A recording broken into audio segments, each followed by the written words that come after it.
नमस्कार।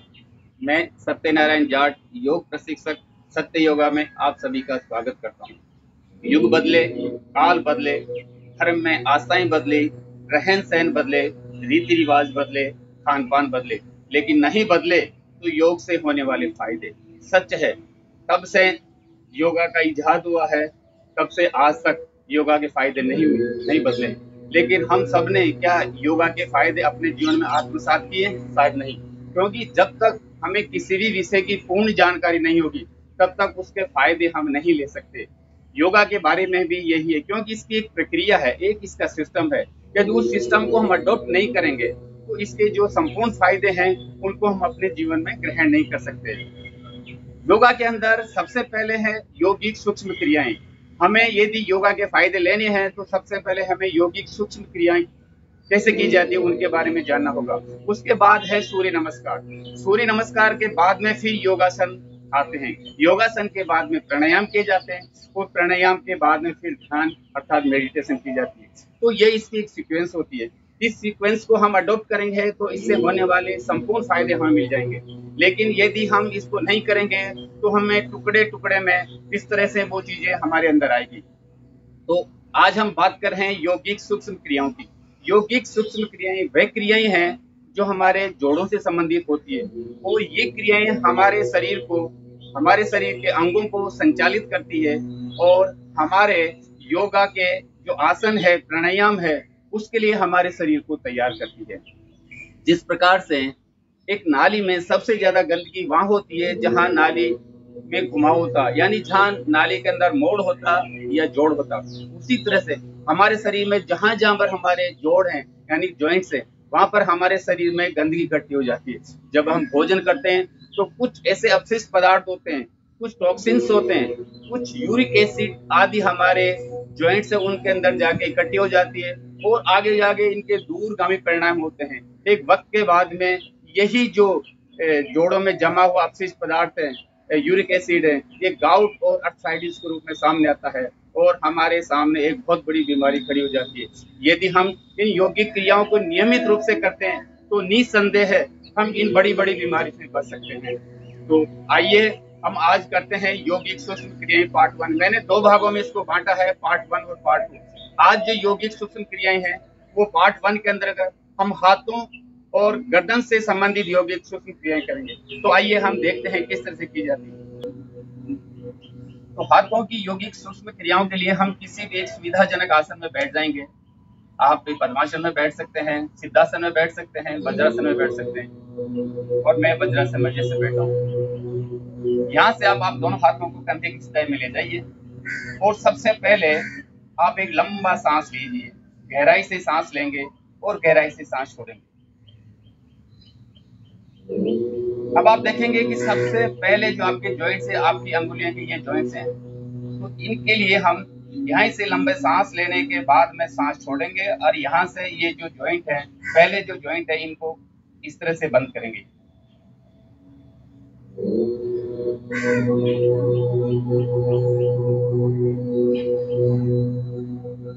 सांस लेने के साथ में अंगुलियां सीधे रखेंगे और सांस छोड़ने के साथ में उनको बेंड करेंगे, फोल्ड करेंगे इस तरह से। तो ये थे हमारे पहले जॉइंट। दूसरे जॉइंट हमारे पूरी मुट्ठी, जिसको हम कलाई कहते हैं, इसके लिए उसी तरह से सांस लीजिए लंबा, सांस छोड़ने के साथ में मुट्ठी बंद करनी है। सांस छोड़ना, सांस लेना, सांस छोड़ना, ये खींच के आप जितना ताकत लगा सकते हैं मुट्ठी बंद कीजिए, छोड़िए, मुट्ठी बंद कीजिए, छोड़िए। उसके बाद में आपका जो अंगूठा है, दोनों हाथों के जो अंगूठे हैं उनको अंदर कीजिए, इस तरह मुट्ठी बनाइए और अंदर से बाहर की तरफ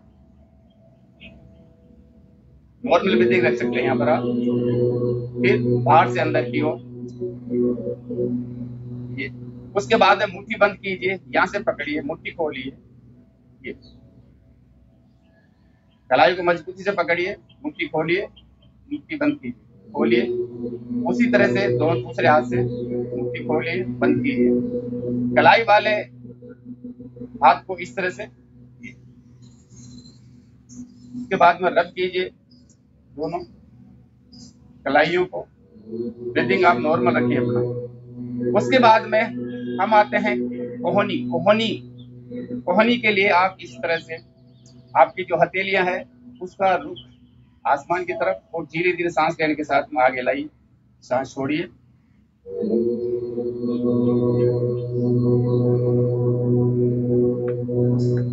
सांस छोड़िए। ये थी कोहनी। कोहनी के बाद में हम आते हैं कंधों की तरफ। कंधों के लिए हमें सबसे पहले ये इस तरह से बैठ जाना है, कमर सीधी रखिए, रीढ़ आपकी सीधी रखिए। सांस लेने के साथ में सांस छोड़ना, सांस लेना, सांस छोड़ना।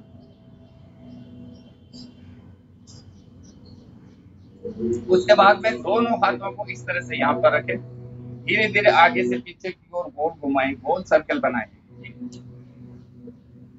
लंबा सांस ले, लंबा सांस छोड़,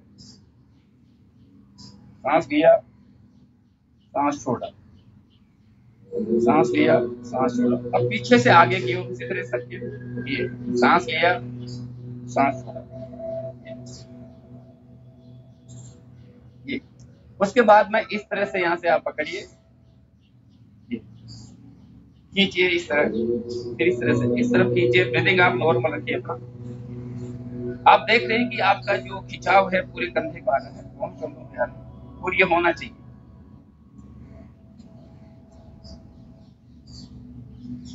अब यहाँ से दोनों हाथ साइड में लाइए, मुट्ठी बंद कीजिए, सांस छोड़िए, सांस लीजिए, सांस छोड़िए।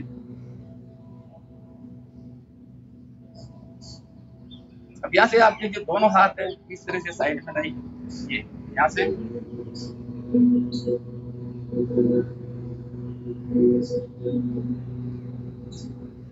सांस लीजिए, सांस छोड़िए।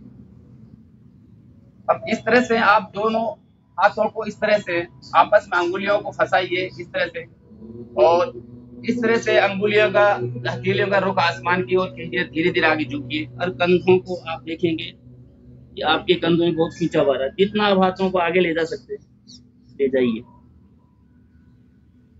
आप ऐसा नहीं कर सकते हैं कोई बात नहीं, आप सीधा इस तरह से भी रख सकते हैं, ये भी रख सकते हैं। आप देख रहे हैं कि आपका जो पूरा खिंचाव आपके कंधों के ऊपर आ रहा है और कंधे की आपकी जो एक्टिविटी है वो आपको महसूस हो रही है। इसके बाद में हम आते हैं गर्दन की ओर। गर्दन से संबंधित सूक्ष्म क्रियाएं किस तरह से की जाती है, इसके लिए आप यहीं से सामने देखिए कि गहरी सांस अंदर लीजिए और धीरे धीरे बाईं तरफ ले जाइए गर्दन को, सांस छोड़िए, सांस लीजिए, सांस छोड़िए, सांस लीजिए, सांस छोड़िए। जितना आप बाईं या दाहिनी तरफ देख सकते हैं, जितनी गर्दन को घुमा सकते हैं, ये इसी तरह से आप आपके जो कान है वो कंधों से टच करने की कोशिश कीजिए बाईं तरफ। ब्रीथिंग के साथ भी कर सकते हैं।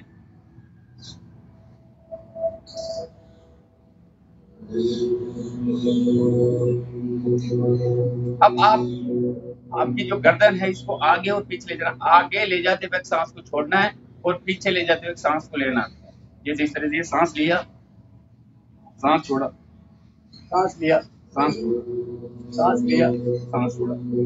अब गर्दन को आपको रोटेट करना है बाएं से दाहिनी तरफ, इस तरह से सांस लिया, यहाँ तक सांस लिया, सांस छोड़ा, सांस लिया, सांस छोड़ा। अब इसी तरह से दाहिनी तरफ से बाईं तरफ सांस लिया, सांस छोड़ा, सांस लिया। मतलब आधे सेंटर में आने तक आपको सांस लेना है और आधे सेंटर के बाद में आपको सांस छोड़ना है। इस तरह से आप अपनी क्षमता के अनुसार 8 से 10 बार इसको कर सकते हैं, अपनी क्षमता के अनुसार कर सकते हैं।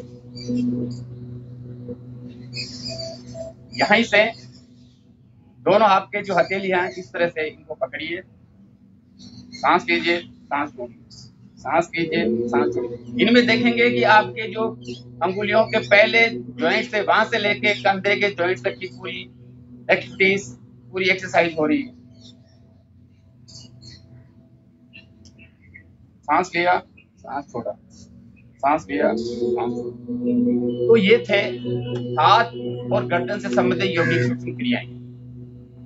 अब आप देख रहे होंगे कि ये जो क्रियाएं हैं बहुत देखने में हल्की और छोटी लगती है, लेकिन आप इनकी एक्टिविटीज जो है आप ये बहुत आसान है इस पे मत जाइए, क्योंकि इनके जो परिणाम है, इनके जो फायदे हैं वो दूरगामी होते हैं।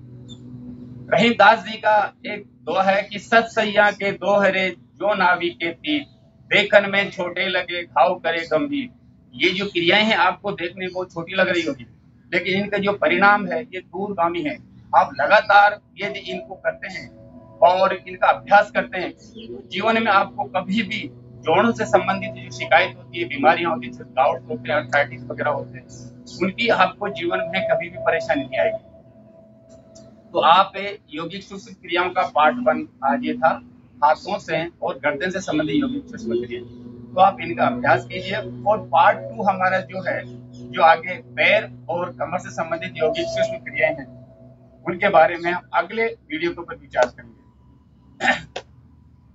तो आज का संदेश और स्मृति में रखने वाला विचार है कि जिस प्रकार से एक पानी की बूंद आकाश से एक गर्म तवे के ऊपर गिरती है तो वो भस्म हो जाती है, वो खत्म हो जाती है, लेकिन वही बूंद यदि एक कमल के पत्ते के ऊपर गिरती है तो वो चमकने लग जाती है।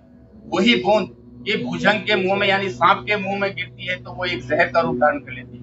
और वही बूंद किसी सीप में जाके गिरती है तो मोती बन जाती है। बूंद वही है, लेकिन संगत का असर है। जिस संगत में गए उसका रूप वैसा ही परिवर्तित हो जाता है।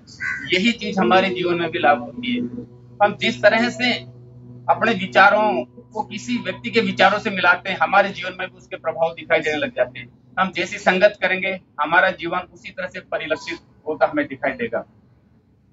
तो आपको जीवन में संगत करनी है तो अच्छी संगत कीजिए, और ये जो आपका जीवन है जितना बचा है उसको प्रभु से जोड़िए, परमात्मा से जोड़िए। जीवन का ध्येय भी उस परमात्मा को पाना, उसको समझना होता है।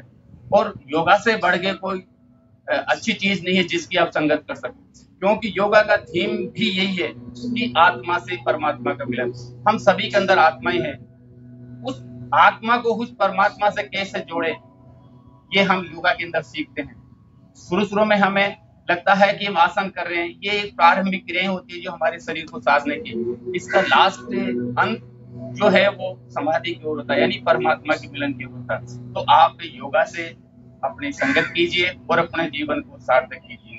हाँ, आपको ये वीडियो अच्छा लगा तो इसको सब्सक्राइब कीजिए, लाइक कीजिए, अपने कमेंट्स कीजिए, और आगे दूसरा जो वीडियो है इसके लिए आपके यदि कोई सजेशन है तो मुझे बताइए। नमस्कार। ओम शांति शांति शांति।